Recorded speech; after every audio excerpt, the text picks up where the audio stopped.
Yo, what it do, my people? It's your boy Big Mitch. We're here. Welcome to the podcast, the G Afro Vibes podcast, the G Afro Pod, the Culture Plug International. We don't even know what name this show is at this moment, so we're just gonna like play around with different names, or maybe just come back to the name at some point. But yeah, we're here. Shout out to my team. Shout out to my boy Chris. Let's go. Shout out to County Gains. Let's go. Subscribe, baby. We're coming with contents. So, like I said, we're gonna be talking about a few things. Discussing what's going on in the industry, in the community, Yeah. and the culture, and the music scene, a bit of fashion, sports. You know what I'm saying? So like I said, shout out to my boy Chris. So we're gonna be talking about a few things today. So what's the first agenda? What are we addressing first of all? Alright, man. So today we're gonna be starting off kind of heavy, but has to be done. Heavy. What do you think of Diddy's accusations from head to toe? Now that's heavy. Diddy. I mean, God, this is a big one, and I see people with all their opinions online, and of course, we're all allowed to have opinions and stuff. I see people leaving comments on pages. Shout out to 50 Cent. 50 Cent going crazy with the trolling, like it's taking it to another level. But just back to the question, Diddy, like it's a shame. There's no other way to put it. It's just a big shame what's going on, unfolding in our very eyes. You know what I'm saying? Especially for Diddy, like he's so powerful and so relevant in the music, like the whole music we love. Even right now, there's an Afrobeat wave, and Diddy has a big part to play with that. And a few people might not know this, but he executive produced Burna Boy's biggest album, and he got some Grammys and stuff. But hopefully there won't be crazy stories now coming out about Burna Boy, but that's neither here nor there. But yeah, Diddy's still, it's just crazy. I don't even know how to talk about it because it's so big. He's so relevant. He gave us Notorious B.I.G., came up with Bad Boy Records in the 90s, gave us a lot of hits, gave us some of the best times as well. But let's just watch out and see how this one unfolds, because it's just crazy. Shout out to all the victims. We're here with you. 100% empathize. So, yeah, it's a crazy one. It's a heavy one. Yeah. Moving on from that, I mean, I guess this week has been crazy in hip hop and stuff in the U.S. What do you think about Kendrick versus Drake? Whole people taking sides. What do you think about that? Kendrick Lamar versus Drake.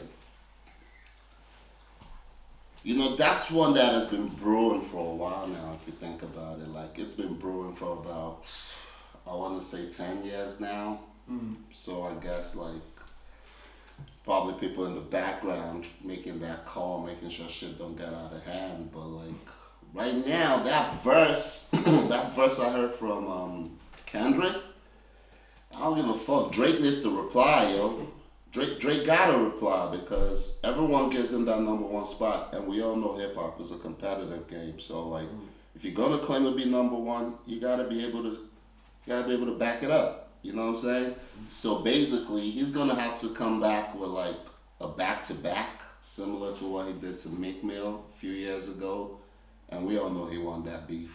But like, this is a different animal. This is Kendrick Lamar. He's a beast. Like so yeah. That's another interesting one. We're gonna see how that one unfolds. And what do you think about people taking sides in this? Do you think there's gonna be even more craziness coming out of it because people are taking sides? I saw a lot of rappers taking sides. People putting up stories, rapping their verse, like Kendrick's verse. Like, people would take sides because humans are just sheeps. Like, humans are sheeps. Like, don't follow too much. Follow yourself. Listen to your inner voice. So like, humans be sheeps. They be just following the trend. So I see on social media, everyone's pretty much on Kendrick's side right now. But a week ago, there was OVO. So these are flaky fans. So like, I don't take too much off of their opinion. They don't hold water. They don't hold weight like that. But as far as the game goes, yeah, this is good for hip hop. The last beef was what, Nicki Minaj and Megan. That was lukewarm. So like, we need something. We need this. It feels like there's a beef like every couple of weeks in hip hop now. Since 2024, it's been a crazy year. Think so? A little bit. Like Who else was beefing? I mean, Megan and Mm. Nicki, but like right now it's just Drake Mm. and Kendrick. And I know people trying to drag in J. Cole into the beef, but personally, I think he should stay out of it because like he's one of the big three, but like they don't really have problems. The real problem is with Drake. Mm. Not So sure. switching topics a little bit. You hosted an event last week, a couple of weeks ago in McGettigan's, and it was a major success, huge event. Why don't you talk us through that event just a little bit? You know, what do you bring? You know, it was super unique. I said there was fire breathers. You know, people that missed out were missing out. You know, I'm not blowing smoke. It was an amazing event. What do you think? What do you think? You thought of it. What do you think of the event? What are you gonna bring in the future? You know, we know you're a big event planner. What do you think is gonna happen in the future? In terms of Ireland, you know, because Ireland, small fish. Yeah. I mean, the future's bright, that's for sure. Future is always bright. And shout out to Electric, back open. Shout out to Cuba, back open. So we got more venues to play with. You know, we got more avenues to like collaborate with, because that's a problem when we don't have enough spots to do our business. But yeah, as far as my last show, I just want to give a big shout out to Lexus Monroe, all the way from Belfast. Shout out to our fire dancers. They came through, they shut down the city. Basically set the city on fire. Had the manager of the venue running helter skelter. I had to calm that one down, but that's a story for another day. But yeah, shout out to AFRO from the D, my young killers from Galway, young rappers. Check them out, stream their music. But yeah, the show was good. You know, it was good turnouts. It's good to see Galway back outside. You know, it's good to see the people back in the scene, and we're hoping to do more events, bigger ones too. Like I said, there's more places now to collaborate with, so we're looking to like expand. Do you think after the lockdown, I know we're gonna talk about the Irish scene and stuff later on, but what do you think? Because I know there's a lot of podcasters, YouTubers in Dublin, but in terms of the west coast of Ireland, you know, I know you're one of the leaders in the west coast of Ireland in terms of. I don't know about all that. Yeah, I mean, I'm you're humble. up I'm there. humble with it. I know you're humble, but there's not many people. I'm not blowing smoke, you know. I know, but you know, Mitch is a humble guy. But what do you think? Do you think Galway is now taking on maybe the West Coast Mayo? What else is there? It's like, you know, these party towns, Donegal. Do you think there's more of an atmosphere in 2024 than there was prior to lockdown? Because I feel like it's been dead for a while. You know, the scene has kind of been dead for a little bit.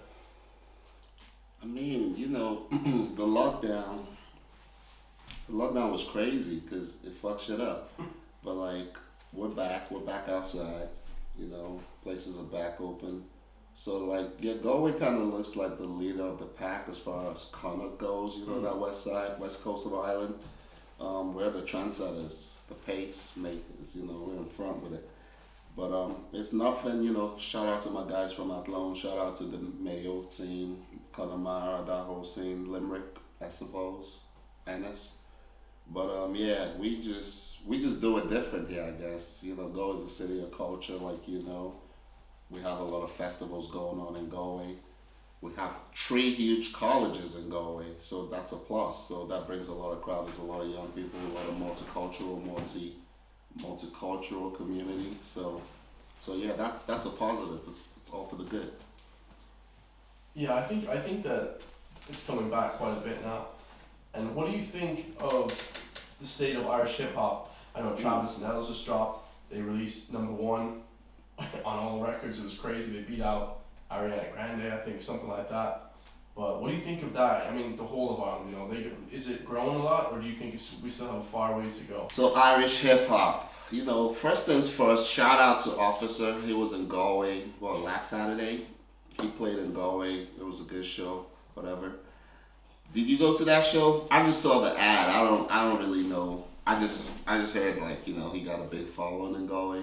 Yeah. The white kids fuck with him as well. Office is huge. I reacted to his stuff. Some guy left a comment today asking do I have his original music that I reacted to on YouTube, but I actually don't. I don't know where that's gone, but maybe he just has it on Spotify or iTunes, whatever. But go purchase his music, honestly, because those guys put a lot of effort in, like a lot of effort. But I didn't go see the show on Saturday, no. You didn't go, yeah. So there's a lot of people doing it big. Shout out to Cello. Shout out to Travis, who just dropped a mixtape, which is actually making a lot of noise as far as I heard. I listened to a few songs. That you they crazy song, you they crazy, you they mad, some Nigerian kind of vibe song. I fuck with that. Shout out to like I feel like I'm pulling a blank. I feel like there's some people I can't think of right now. We have Mai, Celavida Mai. She's actually from Galway, and she's doing a lot of big things out in Dublin. So I think the music has a bright future. I think presently it's not where it should be, but I think the future is bright with the artists I'm seeing, the youths coming, the young growing up. A lot of them are very talented. A lot of them really, they're clued in with the culture. They know what's going on. So that, yeah. I think the Irish music scene got a bright future. Shout out to everyone doing their thing. Shout out to Hoover. There's some guys that have been doing it for a long time. We cannot forget those guys either. Guys like Hoover, Sema, like Shaq, like some real rappers, like people that really do this music shit, and the drill movement was big in Ireland. Athlone had it heavy. That was pre-COVID. They made a lot of noise. The noise even got to America and the UK. So that's why we had niggas like the 090 boys.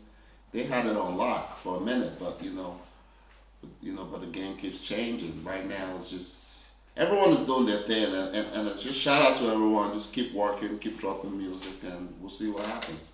And it's a good point, when people talk about the game keeps changing. I think that a lot of people talk bad about Irish rappers saying they're not consistent, things like that, but I think actually that's not true, guys. I actually think it's that you're right. You gotta keep switching up. You gotta be more super creative, and that's tough, to do that over a super long period.